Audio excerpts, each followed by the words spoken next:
hari ini saya rindu untuk membagikan tentang satu hal ya yang Tuhan taruh dalam hati saya. Ini merupakan kunci atau jawaban bagi kita ya, orang percaya. Pada hari-hari ini ketika kita sedang menghadapi tantangan, menghadapi masalah, siapa di sini yang tidak punya masalah? Tolong angkat tangan. Oh, kirain Pak Robi mau angkat tangan, ternyata garuk-garuk ya. Siapa di sini yang tidak punya pergumulan? Punya pergumulan, punya masalah, punya pergumulan. Artinya baik saudara dan saya sekalipun sebagai hamba Tuhan, kita semuanya punya pergumulan ya. Nah, kita akan melihat dari cerita dari Hakim-Hakim pasal yang ke-6 ayat 1 sampai ayat yang ke-10 ini ya. Kita akan membaca 10 ayat ini dengan cepat supaya saudara bisa mendapat gambaran sebelum nanti saya akan mencoba untuk membagikan dari ayat-ayat ini ya. Mulai dari ayat yang pertama saya akan baca, ayat yang kedua Bapak Ibu Saudara, lalu ayat yang ketiga saya, dan seterusnya supaya semuanya tetap semangat. Amin. Ya, saya akan mulai dari Hakim-Hakim pasal yang ke-6 ayat yang pertama. Tetapi orang Israel melakukan apa yang jahat di mata Tuhan, sebab itu Tuhan menyerahkan mereka ke dalam tangan orang Midian 7 tahun lamanya. 2.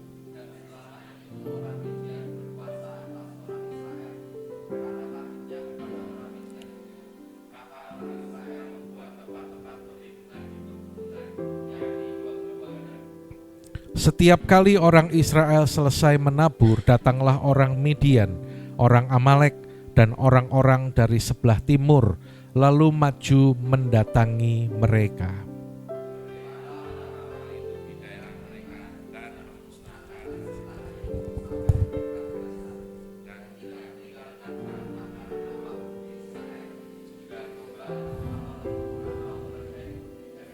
Sebab orang-orang itu datang maju dengan ternaknya dan kemahnya, dan datangnya itu berbanyak-banyak seperti belalang. Orang-orangnya dan unta-untanya tidak terhitung banyaknya. Sekaliannya datang ke negeri itu untuk memusnahkannya. 6.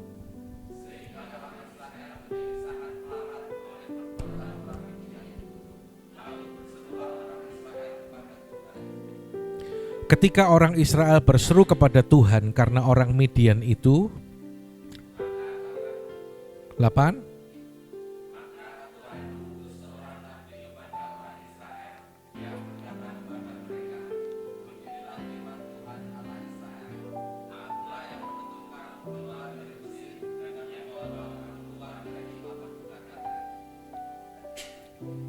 Aku melepaskan kamu dari tangan orang Mesir dan dari tangan semua orang yang menindas kamu.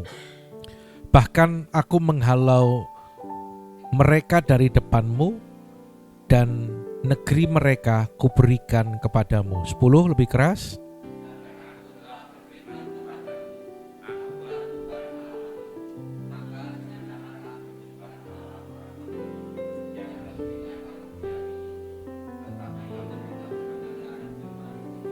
Ya, puji Tuhan. Nah, Bapak Ibu yang dikasihi Tuhan, dari cerita ini apa yang kita tangkap? Ini adalah cerita bahwa pada masa Hakim-Hakim, setelah orang Israel menduduki tanah Kanaan, mereka menunjukkan kedegilan hati mereka di hadapan Tuhan. Jadi Israel ini memang rada kebangetan ya, disayang Tuhan tapi nggak tahu diri ya, dikasihi, sudah dituntun sampai masuk ke tanah perjanjian, tetapi mereka melakukan apa yang jahat di mata Tuhan. Mereka melakukan praktek sinkretisme. Apa itu sinkretisme? Sinkretisme itu adalah praktek penyembahan. Jadi mereka percaya sama Tuhan, tetapi mereka juga percaya kepada ilah-ilah yang lain. Ya, ada kepercayaan yang lain. Itu adalah praktek sinkretisme. Sehingga berulang kali Tuhan pun menyerahkan bangsa itu ke tangan musuh untuk ditindas. Berapa tahun? ditindas oleh orang Midian? Berapa tahun? 7 tahun ditindas oleh orang Midian. Akibatnya apa? Israel pada saat itu dicekam oleh ketakutan yang luar biasa. Tadi kita baca mereka hidup dalam kubu-kubu perlindungan, ya. Hasil yang mereka tabur itu habis, musnah. Dan kondisi mereka saat itu adalah sangat melarat. Hidup dalam penindasan dan kehilangan kebebasan. Kehilangan harta benda mungkin, dan mungkin juga kehilangan sanak saudara. Nah, mari kita renungkan keadaan Israel pada saat itu, saudaraku. Ya, bukankah hari-hari ini juga banyak orang juga mengalami hal yang sama?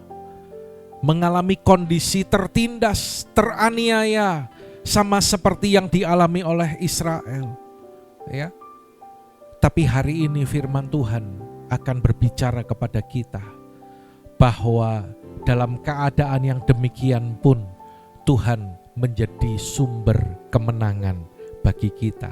Amin, saudaraku. Ya, Tuhan menjadi sumber kemenangan. Tidak ada yang kebetulan. Semua yang terjadi tetap ada dalam kendali Tuhan. Yang mengerti katakan amin. Dan Tuhan pun turut bekerja untuk mendatangkan kebaikan. Kalau Anda ingat, saya pernah sampaikan bahwa dalam proses padang gurun atau midbar itu, ya, itu punya satu kata yang identik, yang punya akar kata yang sama, yaitu dabar, yaitu Tuhan berfirman. Jadi ketika seseorang sedang mengalami masa-masa yang berat di padang gurun, justru di sana Tuhan bisa berbicara kepada dia. Mari kita belajar dari apa yang dialami oleh bangsa Israel. Ya, kita belajar. Yang pertama, apa yang harus kita lakukan untuk mengalami kemenangan? Dari Hakim-Hakim pasal yang ke-6 ayatnya yang ke-12. Ini gak ada monitor ya. Oh, jadi noleh gini ya. Iya. Ayat yang ke-12, di sana dikatakan demikian, malaikat Tuhan menampakkan diri kepadanya dan berfirman kepadanya demikian, sama-sama 2-3. Tuhan menyertai engkau, ya pahlawan yang gagah berani. Ya. Nama Gideon itu artinya penebang atau pemotong, bahkan boleh diartikan pahlawan yang perkasa atau seorang penghancur. Tapi kenyataannya berbeda dengan namanya, saudara. Justru Gideon ini menjadi orang yang pengecut, orang yang penakut. Di sini ada yang takut ketika menghadapi masalah. Tanpa sadar kita menjadi orang yang dikuasai oleh ketakutan. Gideon juga orang yang minder. Karena dia merasa bahwa dia dari kelompok terkecil dari suku Manasye. Dan dari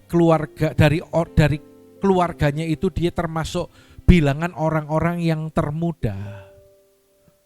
Di sini apakah ada yang minder? Aku gak kayak dia. Aku gak punya ini. Aku seperti ini. Kalau dia kan beda. Itu minder loh, saudara. Itu roh minder. Ya, dan hari ini kita mau belajar, saudaraku, bagaimana agar kita bisa mengalami kemenangan. Belajar dari cerita Gideon ini, saudara. Temukanlah identitas kita. Coba kita katakan sama-sama 2-3. Temukan identitas kita. Katakan kanan kiri, saudara. Temukan identitas kita, ya. Identitas kita di dalam Tuhan. Saya mau tunjukkan satu statement dulu sebelum saya maju tentang poin yang pertama ini, ya. Oke, yang dulu bahasa Inggrisnya dapat 8, 9 bisa bacanya lebih keras, ya. Dulu Devi Inggrisnya berapa? Lupa ya. Ya, Rina berapa Rina? Ayo baca yang keras ya. 2, 3. Our past failures fall short should not define us, but He does. We are who He says we are. Apa artinya? Ya wis tak tulis di bawahnya. Artinya adalah masa lalu, kegagalan, kekurangan kita sama-sama seharusnya tidak mendefinisikan siapa kita. Ya. Jadi masa lalu saudara, keadaan saudara dulu, ya, apa yang kau alami dulu, kegagalan yang pernah terjadi dalam kehidupan saudara dulu, dan kekurangan yang ada dalam kehidupan kita, itu seharusnya tidak boleh mendefinisikan siapa kita. Iblis memang paling senang saudara, dia berusaha untuk merusak kehidupan anak-anak Tuhan, orang percaya di area ini, ya, diserang tentang identitasnya. Kamu ndak layak, kamu itu memang orang yang gagal. Kalau dulu kamu gagal, sekarang gagal, ya selama-lamanya kamu orang gagal. Ya, kamu itu orang yang nggak bisa berhasil. Ya sudah, memang takdirmu seperti itu. Kata siapa? Ayo jujur, angkat tangan dalam hati. Siapa yang tanpa sadar melabel diri kita sesuai dengan masa lalu kita? Ya, seringkali kita dikungkung. Ada peribahasa kita seperti kata apa, Bel? Kata dalam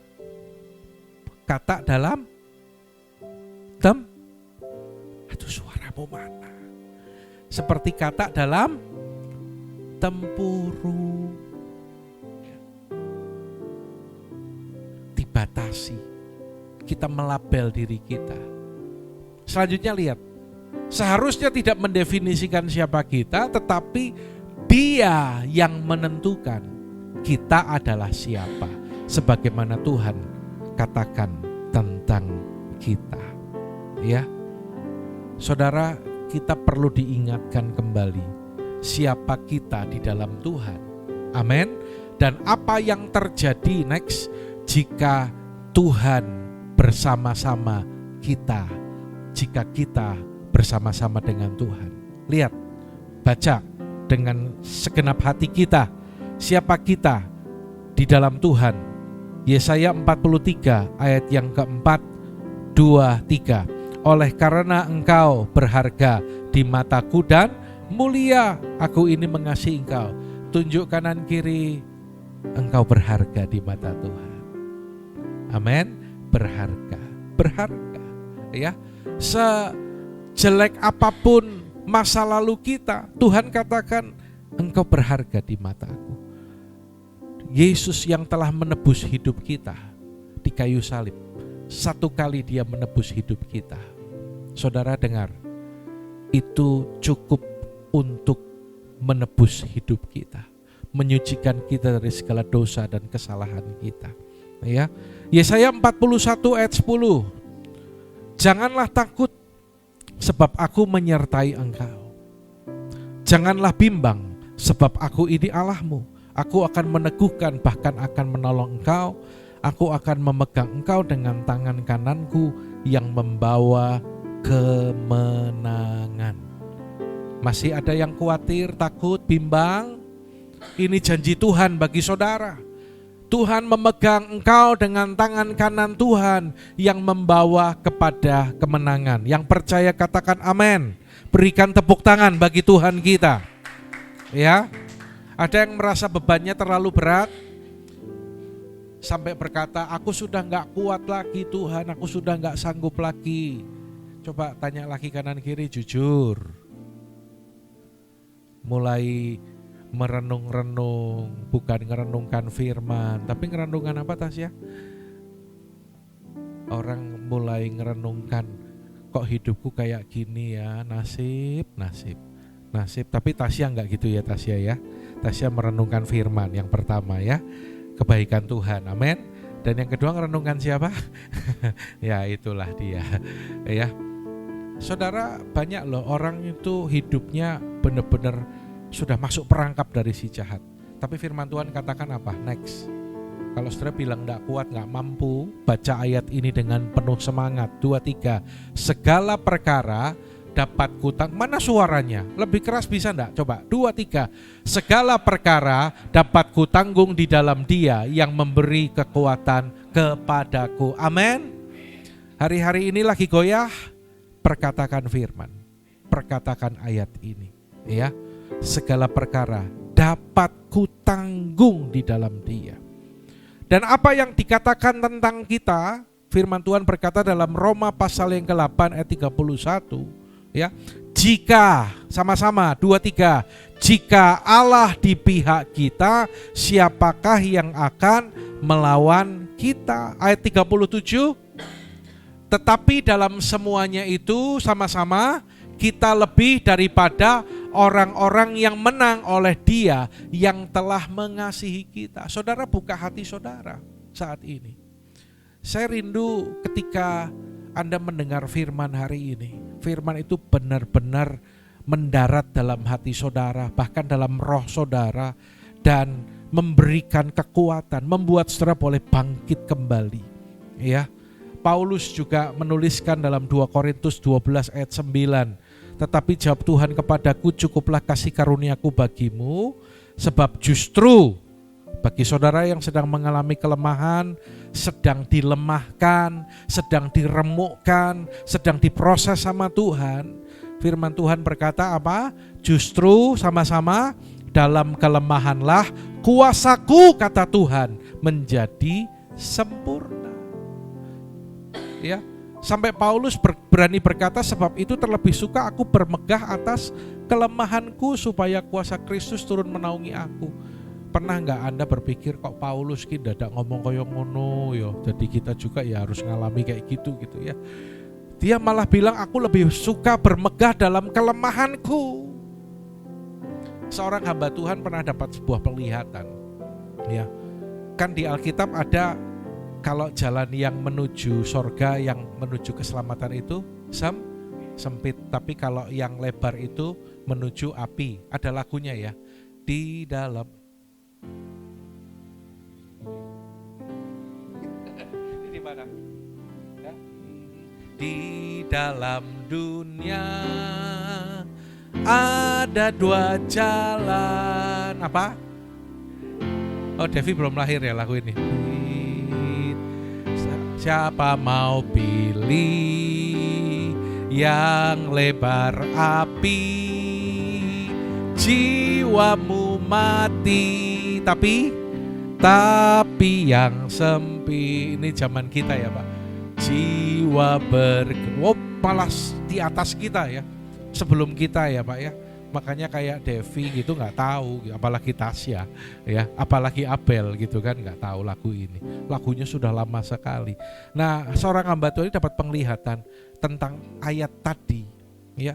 Jadi rupanya yang dikatakan jalan sempit itu kan dalam benak kita berpikir kalau yang satu lebar, yang satu kecil gitu ya.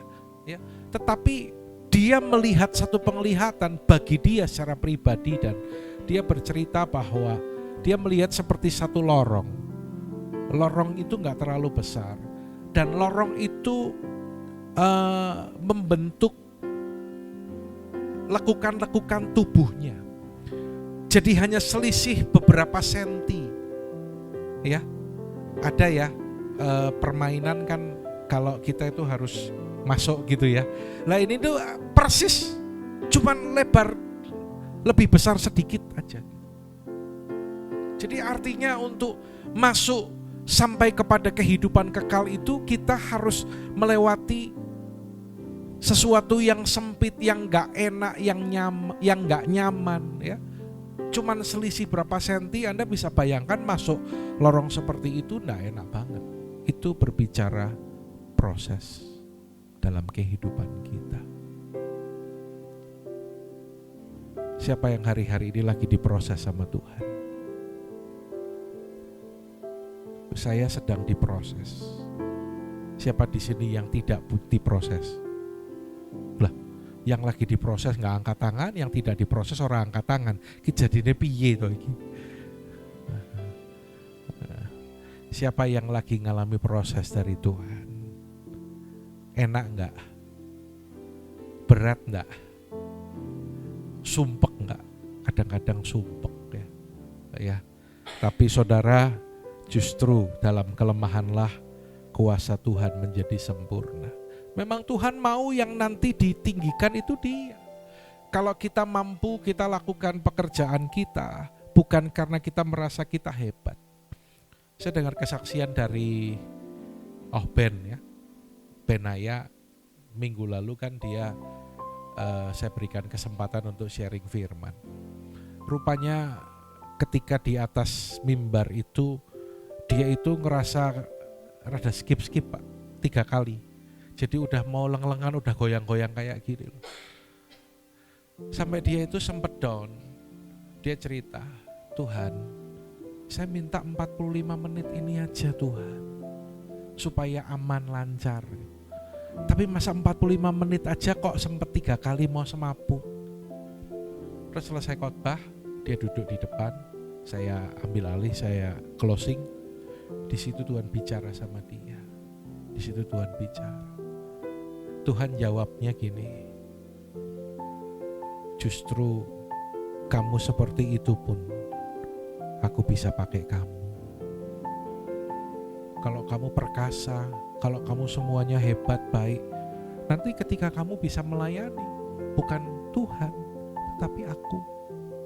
Ya, itu bicara tentang pelayanan. Tapi dalam segenap hidup kita, Tuhan pun mau bahwa kita nanti bisa berkata, kalau aku bisa melewati semuanya ini, itu bukan kekuatanku, bukan kehebatanku, tetapi karena Tuhan. Ya. 1 Petrus 2 ayat 9. Tetapi kamulah bangsa yang terpilih, imamat yang rajani, bangsa yang kudus, bantuin baca dong, umat kepunyaan Allah sendiri, supaya kamu memberitakan perbuatan-perbuatan yang besar dari Dia yang telah memanggil kamu keluar kepada terangnya yang ajaib. Yang percaya katakan amin. Ini kurang spasi apa ya kau bawa ya? Hah? Kenapa ya? Apa komputernya perlu diganti baru lagi apa gimana ini? Kok kadang kurang spasi itu kenapa? Mau minta ganti komputer ya? Ya. Jadi nanti banyak ayat yang kita baca, bacanya yang keras. Yang bacanya keras nanti dapat makannya 2 porsi. Wow. Ternyata yang di belakang lapar saudaraku ya. Ya, tapi sekarang dengar firman dulu ya Pak Robi ya. Oke, siap saudara? Temukan identitasmu di dalam Tuhan ya. Jangan ada lagi yang melabel diri kita sesuai dengan kondisi keadaan kita, tetapi kita punya identitas yang benar di dalam Tuhan dan hidupi itu. Yang kedua, pada ayat yang ke-16, berfirmanlah Tuhan kepadanya, tetapi akulah yang menyertai engkau. Perhatikan, sebab itu engkau akan memukul kalah orang Midian itu sampai habis. Tentunya setiap orang yang punya pergumulan punya goal yang sama. Masalahku selesai, persoalanku beres, musuh dikalahkan. Amin. Ya, sama seperti apa yang dialami oleh Gideon ini. Tuhan berfirman, akulah yang menyertai engkau. Hal yang kedua, kalau kita mau alami kemenangan saudara, percaya penyertaan Tuhan. Ya.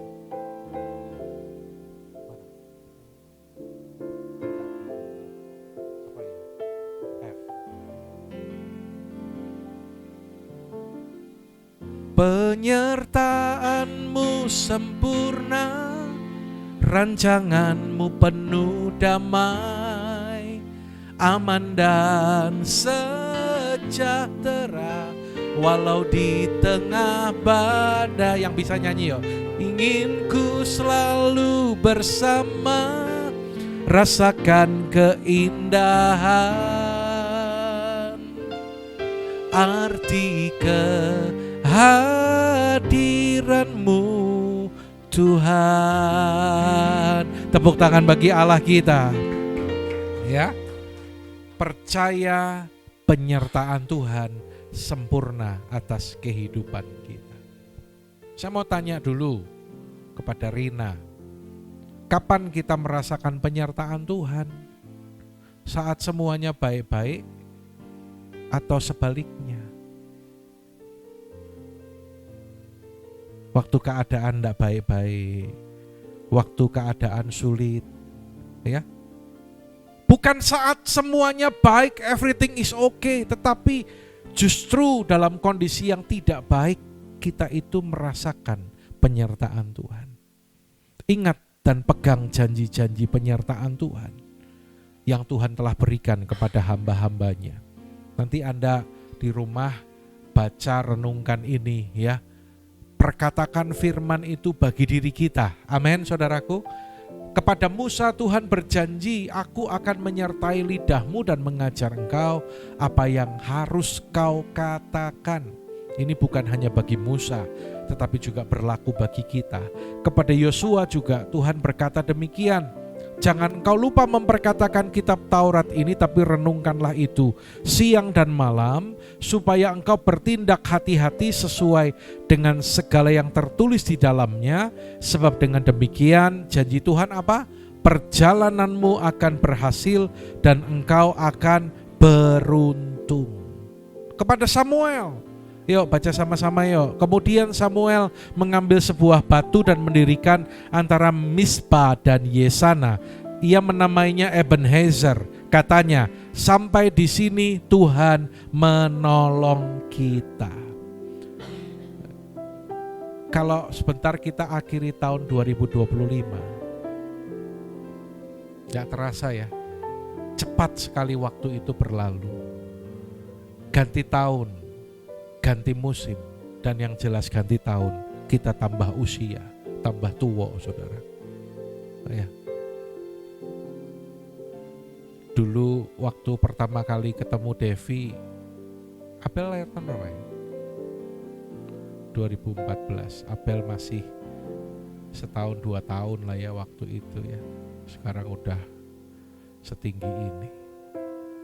Sebentar akhir 25 masuk 26. Siap memasuki tahun yang baru. Jangan takut saudara, karena ayat ini berlaku bagi kita. Sampai di sini, sampai November ini, sampai di akhir bulan ini, Tuhan menolong kita. Kalau Tuhan menolong kita sampai hari ini, maka Tuhan juga akan menolong kita di waktu-waktu yang akan datang. Aku ada hari ini karena Tuhan baik dan teramat baik bagiku. Katakan, semua yang ku alami bersamamu ku lewati, indahnya kasih Tuhan seperti pelangi. Sehabis hujan. Tepuk tangan yuk bagi Tuhan kita. Tuhan baik bagi kita. Amin. Kamu tinggi-tinggi amat sih kuncinya. Dan Daud ya, bagi Daud janji penyertaan Tuhan. Daud berkata, sekalipun aku berjalan dalam lembah kekelaman, aku tidak takut bahaya, sebab engkau besertaku, gadamu dan tongkatmu itulah yang menghibur aku. Dan satu lagi, buat murid-murid, janji penyertaan Tuhan.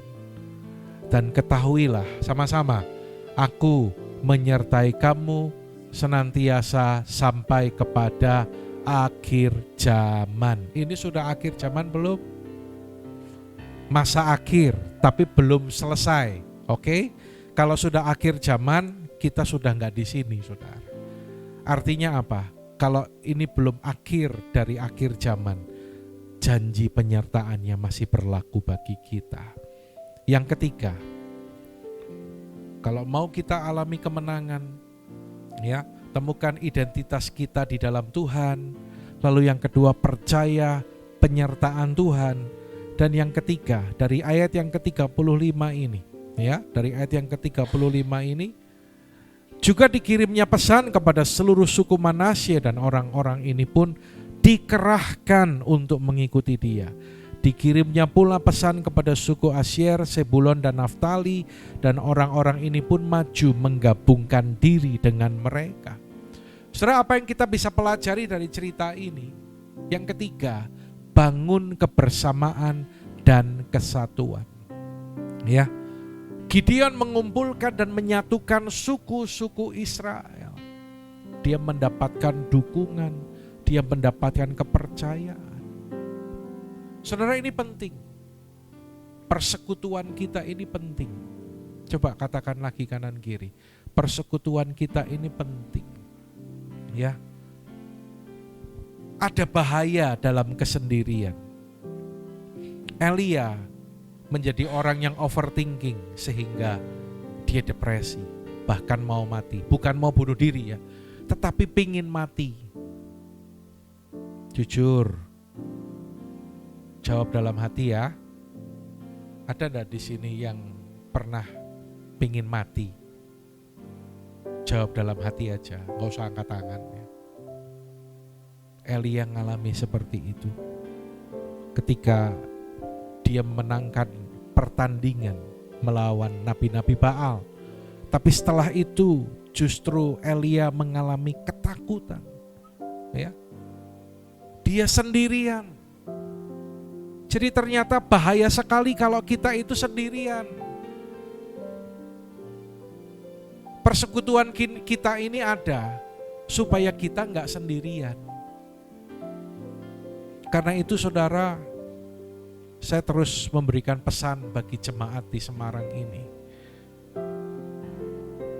Komitmen tetap tertanam dalam persekutuan di tempat ini. Ya. Memang kadang kita ada kendala, ada halangan. Amin, saudaraku. Kita ada urusan, kita ada keperluan. Tetapi miliki komitmen. Mau lihat rapot kehadiran ibadah? Saya punya rapotnya. Saya punya rapotnya Pak Robi. Kira-kira kalau di sekolah rapotnya merah enggak, Pak? Hah? Masuk tahun 2026. Punya komitmen, ya. Saya punya rapotnya Rina. Mau ditunjukin rapotnya? Hah? Saya juga punya rapotnya Devi. Ya. Saya punya rapotnya keluarga Pak Yahya juga. Wah, ini juara kelas ini. Kalau dari kehadiran juara kelas ya Pak ya.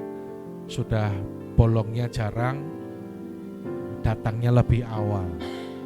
Saudara, jangan sendiri, kita perlu persekutuan. Ya. Ayo masuk 2026. Saya mau tanya dulu nih. Saudara bersyukur gak buat persekutuan kita? Kok gak semua jawab ya? Jadi bingung ini, nanya gak dijawab ini. Lagi sariawan ya Kak Ririn ya? Sariawan? Nanti bisa nyanyi padahal ya. Anda bersyukur gak buat dengan persekutuan kita ini? Berharga gak persekutuan kita ini? Ya, kalau berharga, maka Anda pasti akan komitmen dengan sungguh-sungguh. Anda pasti akan usahakan sedemikian. Ya. Kalau lagi ada halangan, lagi ada acara yang tidak bisa ditinggalkan, enggak apa-apa.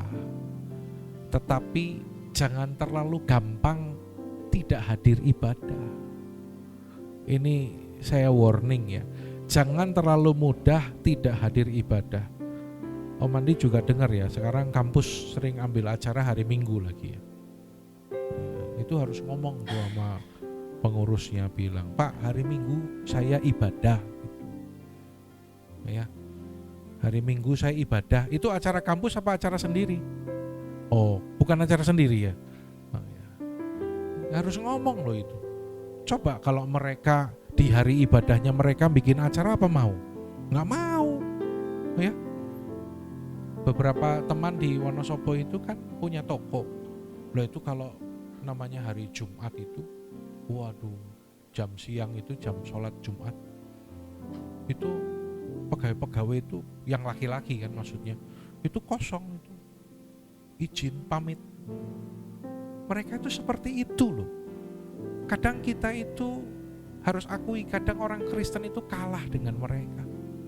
Saya pernah cerita mungkin ya, saya kalau pergi ke Jawa Barat, ke Bandung pada hari Jumat, itu kalau menjelang jam-jam ibadahnya mereka, pom bensin ditutup semua. Boro-boro bisa beli bensin. Ya, mereka nggak mau lewatkan itu. Mereka, bukankah kita adalah orang-orang yang sudah ditebus oleh darah Yesus? Dan keselamatan yang telah kita terima itu akan menuntun kita kepada ketaatan kepada Tuhan. Semangat ya. Masuk 2026, rapotnya diperbaiki. Enggak ada yang jawab lagi, cuman yang di depan ini toh yang jawab dari tadi. 2026 rapotnya dibagusin, dibenerin. Khususnya yang suka bolong-bolong itu loh ya. Perbaiki. Nanti tak kasih reward kalau setahun gak bolong. Ya, setahun gak bolong tak kasih reward. Apa rewardnya? Ya rahasia. Ada setahun ini yang gak bolong? 2025 ada gak yang gak bolong? Oh ya gak jadi.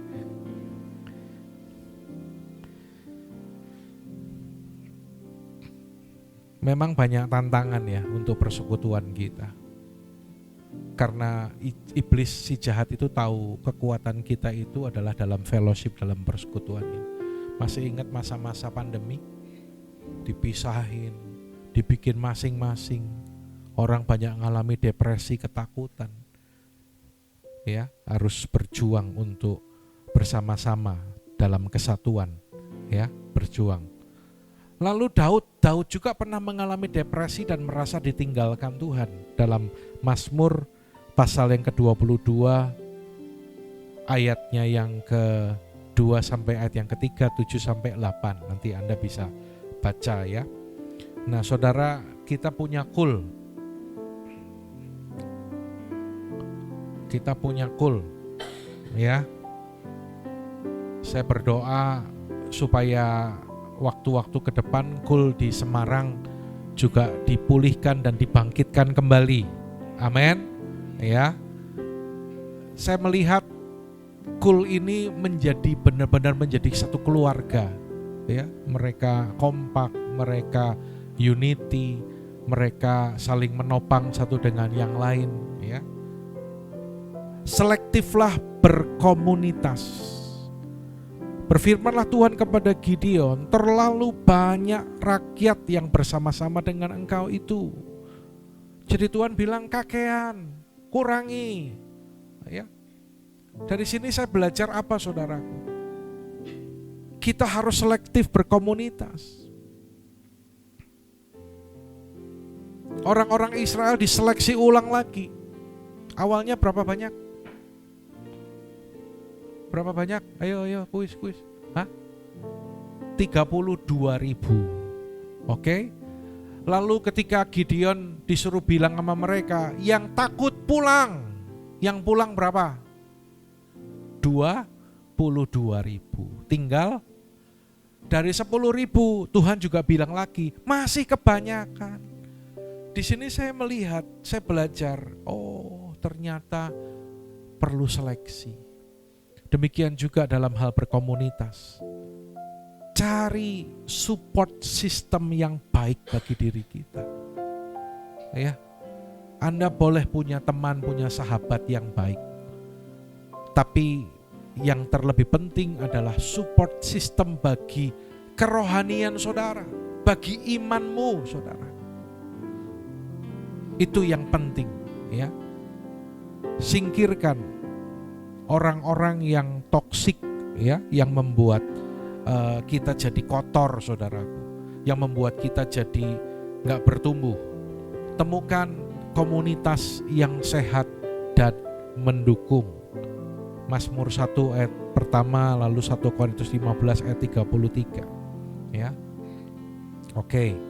Dan yang terakhir, yang keempat, waktunya sudah habis. Sudah matang belum? Yang keempat. Masih ingat yang pertama apa, Devi? Tak ulangi kalau nggak bisa jawab. Kalau mau alami kemenangan, yang pertama apa? Yang lain diam dulu. Yang pertama apa? Bentar lagi keringetan nih. Temukan identitas kita di dalam Tuhan. Yang kedua apa, Pak Robi?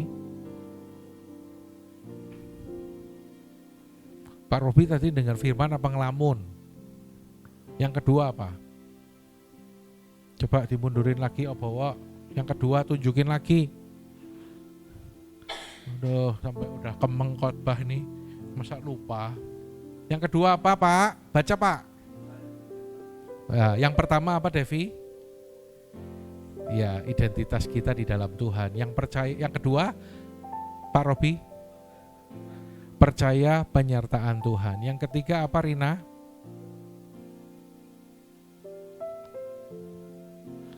Sebab Tuhan baik. Yang ketiga apa, Rina? Tampilin, Wak.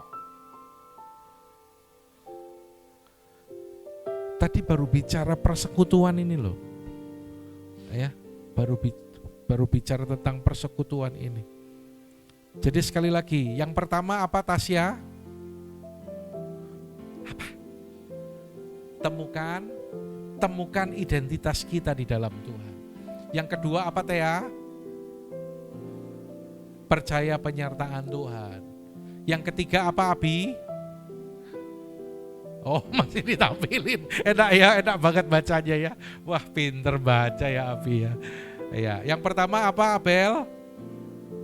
Temukan identitas kita. Hidup kita jangan dilabel dengan masa lalu kita.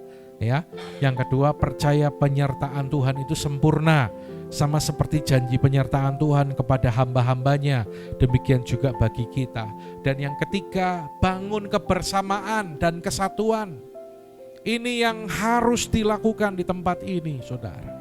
Saya percaya bersama-sama kita akan kuat dan mengalami kemenangan. Dan yang keempat apa? Sama-sama? Nanti yang keras dapat double porsi. Yang keempat apa? 2, 3.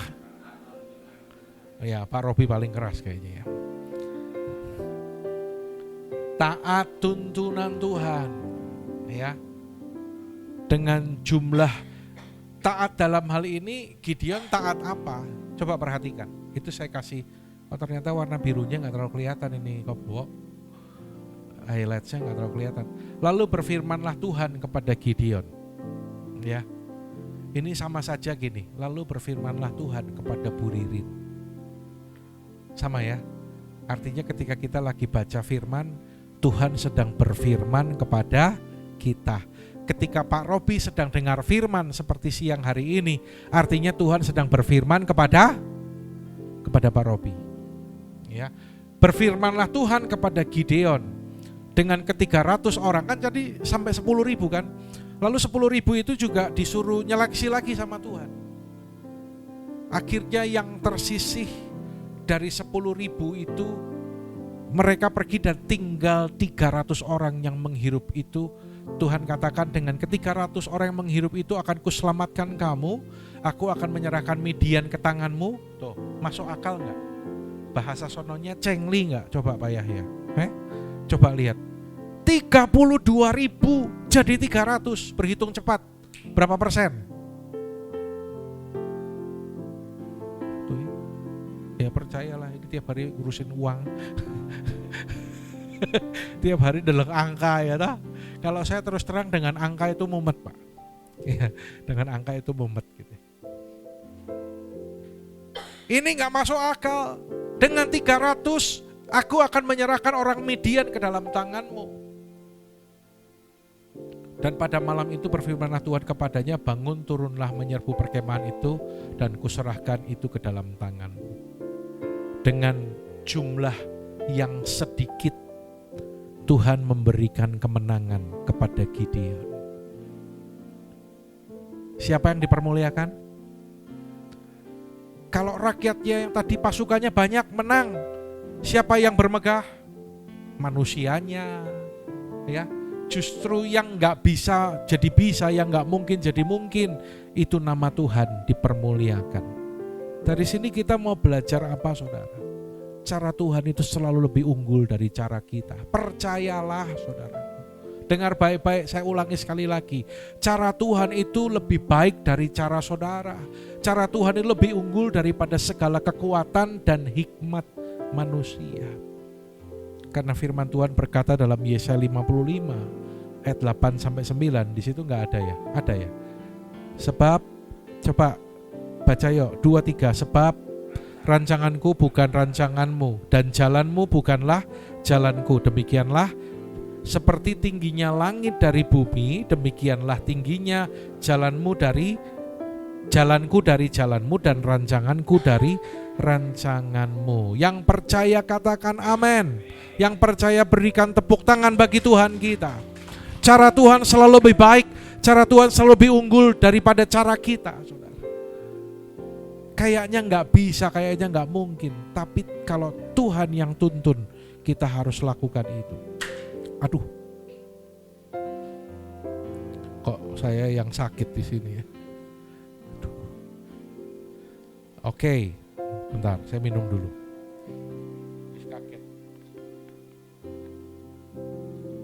Kita lihat di bagian terakhir, cara Tuhan.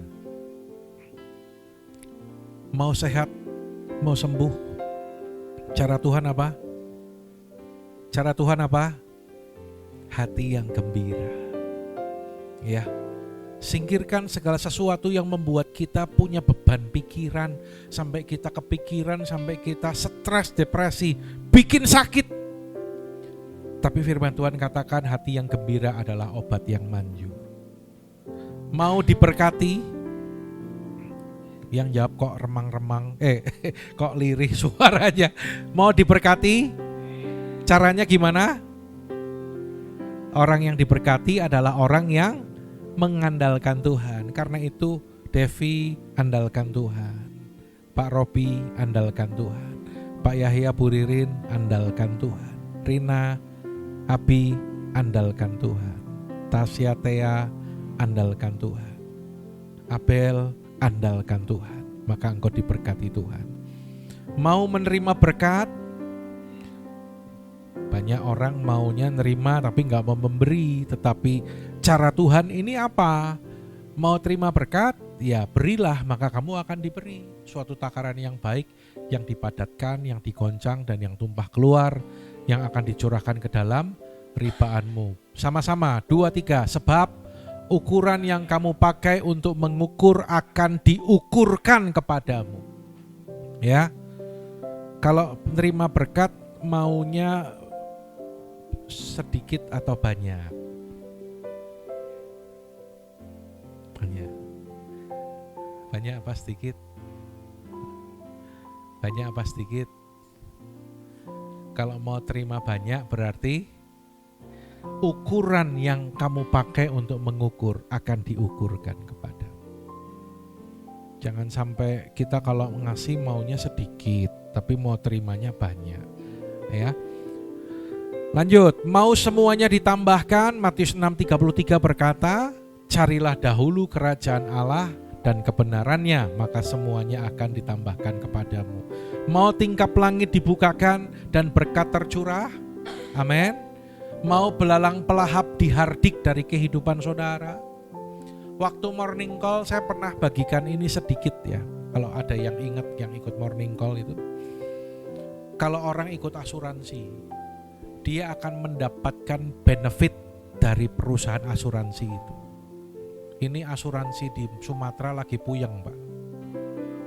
Karena dia harus ganti sekian banyak mobil yang kelelep. Ya.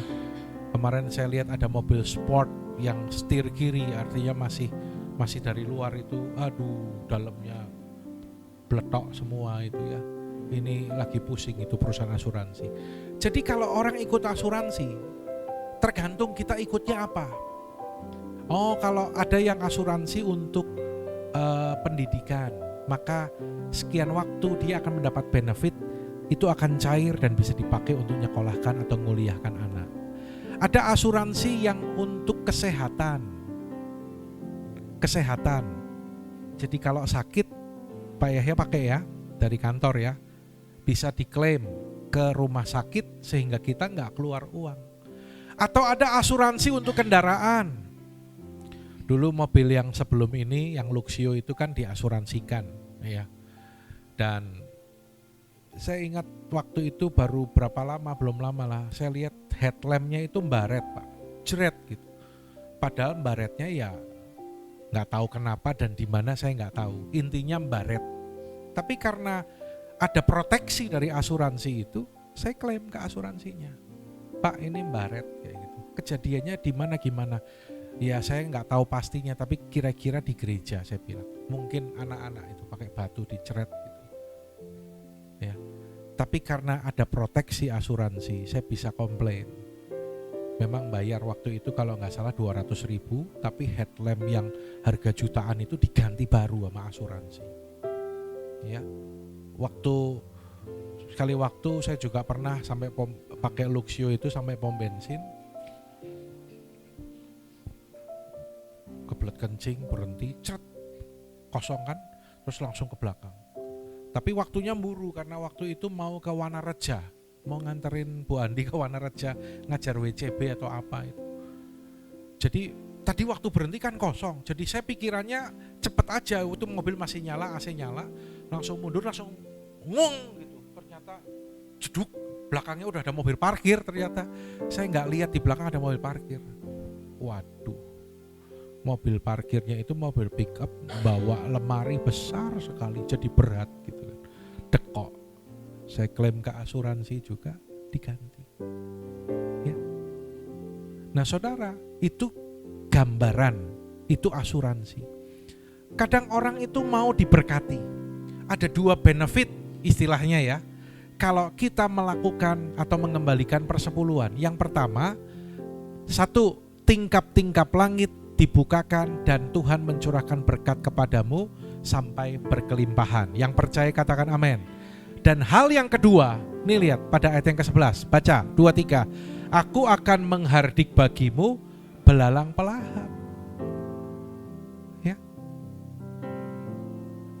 Mau gak kita alami itu? Orang mau alami tapi dia kalau gak lakukan ya gak bisa.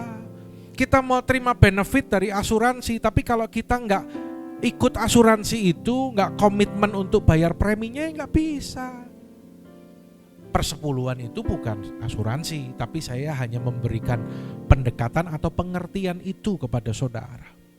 Ya, siapa yang bisa jamin kehidupan kita, yang bisa nolong kita?